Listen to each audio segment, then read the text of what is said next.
Praise the lord.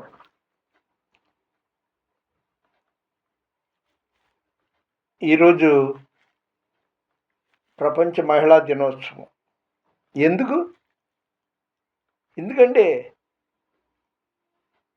స్త్రీకి న్యాయం జరుగుతుందనా తరతరాలుగా అప్పుడెప్పుడో పతితో పాటు సతీ కూడా సహగమనం చేయాలి. ఎక్కడ ఒక మగోడు 4-5 పెళ్ళిళ్ళు చేసుకోవచ్చు, కానీ స్త్రీకి స్వేచ్ఛ లేదు. మాతృదేవోభవ అంటే ముందు స్త్రీ తల్లి, మాతృదేశం, మాతృభాష మదర్ టంగ్,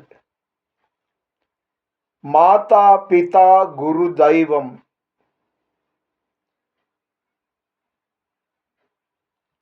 ఇలాగా అనేకం కోకొల్లలుగా ఉంది. ఒక గంట సేపు పట్టుద్ది ఇవన్నీ వివరించాలంటే. స్త్రీని మెచ్చుకున్నట్టు ఇది నటించడమే కానీ చెప్పే నీతులన్నీ చేతలలో చూపాలి, అబలల కన్నీటి మంటలార్పివేయగలగాలి, అబలల కన్నీటి మంటలార్పివేయగలగాలి. ఇదేనా మన సంప్రదాయమిదేనా? కోడల్ని కిరసనాలు పెట్టి తగలబెట్టడం వింటున్నాం, చూస్తున్నాం. సరే, ఇవి బాగా మనకి వినడం చూడడం అలవాటైపోయింది. ఈ మధ్యకాలంలో విజయలక్ష్మి అనే సాఫ్ట్వేర్ ఇంజనీర్, కూకట్పల్లి అనుకుంటా, హైదరాబాద్, మా అమ్మని కూడా నాతో పాటు ఉండనిస్తే నేను పెళ్లి చేసుకుంటాను, ఎన్నో సంబంధాలు వస్తే వదులుకుంది. చివరికి ఆమె శవమై తేలింది, సాఫ్ట్వేర్ ఇంజనీర్. అదేవిధంగా ఇస్మాయిల్, కామారెడ్డిలో ఇస్మాయిల్ అనే వ్యక్తి తన 3 కుమార్తెల్ని పోషించలేక చంపేశాడు అన్నది ఈరోజు తాజాగా చూశాము, విన్నాము. 4 ఏళ్ళు 5 ఏళ్ల వయసున్న ముక్కు పచ్చలారని పసికోనలు వాళ్ళని అత్యాచారం చేసి చంపినవి 4 గోళ్ల మధ్య కాదు, పేపర్లోనూ వీడియోల్లోనూ చూస్తున్నాము. అర్ధరాత్రి ఆడది ఒంటరిగా నడిచినప్పుడే దేశానికి స్వాతంత్ర్యం అన్నారు గాంధీ గారు. పెరియార్ రామస్వామి గారు ఎవరో, ఆయన ఒక చిన్నపిల్లను చేసుకున్నాడు అన్నట్టుగా, నాకు అది లోతుగా తెలియదు. ఇంతెందుకండి, మన ఆంధ్ర నడిబొడ్డు విజయవాడలో, అది సత్యనారాయణపురం అనుకుంటా, శారదా కాలేజీ ఎక్కడో, ఒక స్టూడెంట్, ఒక ఆడపిల్ల ఎగ్జామ్ రాస్తుంటే వాడెవడో అంటే హంతకుడు కత్తి తీసుకొని బహిరంగంగా వచ్చి ఆమెను పొడిచి చంపాడు, పారేశాడు. దానికి కారణం వాడు ప్రేమించాడు, కానీ ఆ అమ్మాయి ప్రేమించలేదని. స్వేచ్ఛ లేదా ఆడపిల్లకి? ఎక్కడైనా వివక్ష. ఆ మతోన్మాదులు క్రైస్తవ స్త్రీలు వాళ్ళ ఆచారం ప్రకారం బొట్లు లేకుండా వెళ్తుంటే యాదవమండ్రులాగా ఏంటి అనేసి వాళ్ళకి నిర్బంధంగా బొట్లు పెట్టారు. ఇలాంటివి జరుగుతున్నందుక మహిళా దినోత్సవం అనేసి ఎక్కడ చూసినా చాలా ఆడపిల్ల వివక్షకు గురవుతుంది, అన్యాయానికి గురవుతుంది, బాధాకరమైన జీవితం జీవిస్తుంది.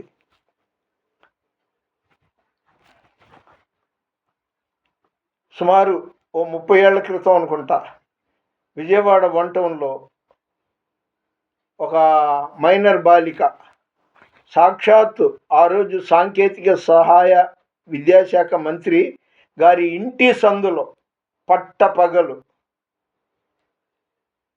ఒకడు అత్యాచారం చేయబోయి అడ్డుకున్నందుకు పాశవికంగా హత్య చేశాడు. కొన ఊపిరితో ఉంటే కులపిచ్చోళ్ళు చాలామంది అమ్మమ్మ లేనిపోని కేసులు మనం సాక్ష్యం చెప్పాలి అనేసి కాపాడండి హాస్పిటల్ తీసుకెళ్ళండి అంటున్నా కూడా ఆ పిల్ల బాధ పట్టించుకోలేదు. సాక్షాత్ వించివేట. మళ్ళీ చెప్తున్నాను, ఇది సుమారు 1994 ఫిబ్రవరి నెలలో జరిగిందనుకుంటా. పోలీసుల దగ్గర న్యాయం జరగల. ఆ సాంకేతిక శాఖ సహాయ మంత్రిగా ఉన్న ఆయన ద్వారా జరగలేదు.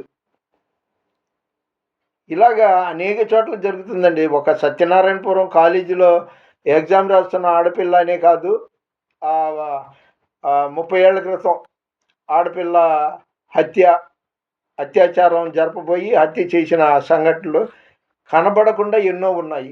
ఇప్పుడు ఈరోజు మీరు వీడియోలో చూడండి, ఇస్మాయిల్ తన 3 ఆడపిల్లల్ని పోషించలేకో మరి ఏ కారణమో కానీ చంపేశాడనేసి వార్తలు విన్నాము. అలాగే విజయలక్ష్మి కూకట్పల్లి అనుకుంటా, ఆమెకు ముందు వెనక ఎవరు లేరు. మతి స్థిమితం లేని తన తల్లిని పెళ్లి ఎక్కడ చేసుకున్నా, ఎవరిని చేసుకున్నా నాతో పాటు మా తల్లిని నాతో పాటు ఉంచుకుంటానంటే ఎవరు సంబంధాలన్నీ మిస్ అయిపోయింది. ఆఖరికి ఆమె డెడ్ బాడీ చెరువులో శవమై కనబడింది. ఆడపిల్లకి జరుగుతున్న అన్యాయం మరీ ఘోరం అండి. వాడు కిమ్ అనేవాడు, ఏదో కొరియా అధ్యక్షుడో ప్రెసిడెంటో, వాడైతే మరీ ఘోరం. ప్రపంచంలో చాలా అన్యాయాలు జరిగేది ఒక్క ఆడపిల్లకేనండి. ధైర్యంగా బయటికి వెళ్ళి పొద్దున్నే సాయంత్రానికి ఇంటికి వచ్చే వరకు గ్యారంటీ లేదు. వరకట్నాలు అనేది షరామాములే. కాబట్టి ఈ మహిళా దినోత్సవం, ప్రపంచ మహిళా దినోత్సవం, వరల్డ్ ఉమెన్స్ డే జరుపుకోవడం, శుభాకాంక్షలు తెలుపుకోవడం కాదు, కానీ దీనికి ఒక పర్మనెంట్ పరిష్కారం ఏదైనా ప్రభుత్వాలు, ప్రజాప్రతినిధులు, మంత్రులు వాళ్ళందరూ సెట్ చేస్తే బాగుంటుంది. ఇది నా వ్యక్తిగత అభిప్రాయం. సరే, మాట్లాడాలంటే ఇంక 1.5 గంట మాట్లాడగలను. సింపుల్గా కట్ చేస్తున్నా. ఈరోజు నాకు దేవుడిచ్చిన వాగ్దానం అంటే 8వ తారీఖు ఆదివారం 2026వ సంవత్సరం దేవుడు నాకు ఇచ్చిన వాగ్దానం యెహోషువ 1వ అధ్యాయం 6వ వచనం. నిన్ను విడువను, ఎడబాయను, నిబ్బరము కలిగి ధైర్యముగా ఉండుమని దేవుడు యెహోషువతో చెప్పిన వాగ్దానం. స్త్రీల గురించి ఆమె మన అమ్మ, మన చెల్లి, మన అక్క, మన భార్య, స్త్రీ, అన్ని రకాలుగా ఆమె చాలా పూజ్యమైన వ్యక్తి. ఆమె ఒక బిడ్డను కండం అంటే చచ్చి బతకడమే అన్నమాట. అది ప్రసవం డెలివరీ అయ్యే వరకు కూడా గ్యారెంటీ లేదు. ఎందరో చనిపోతున్నారు ప్రసవం కష్టం అయ్యి. స్త్రీ మీద కనికరిద్దాం, స్త్రీల గురించి ప్రార్థన చేద్దాం. ప్రపంచంలో ఏ మతమైనా, ఏ కులమైనా స్త్రీల గురించి ప్రార్థన చేయండి. వాళ్ళకు దేవుడు మంచి భవిష్యత్తు ఇవ్వాలని మనస్ఫూర్తిగా మీరు ప్రార్థన చేయండి. అప్పుడే స్త్రీకి న్యాయం జరుగుతుంది. చట్టాలు కూడా సరిచేయండి. ప్లీజ్ లైక్ చేయండి, షేర్ చేయండి, సబ్స్క్రైబ్ చేయండి. దేవుని పరిచర్యలో మీ రత్నం ఫ్రాన్సిస్. God bless you.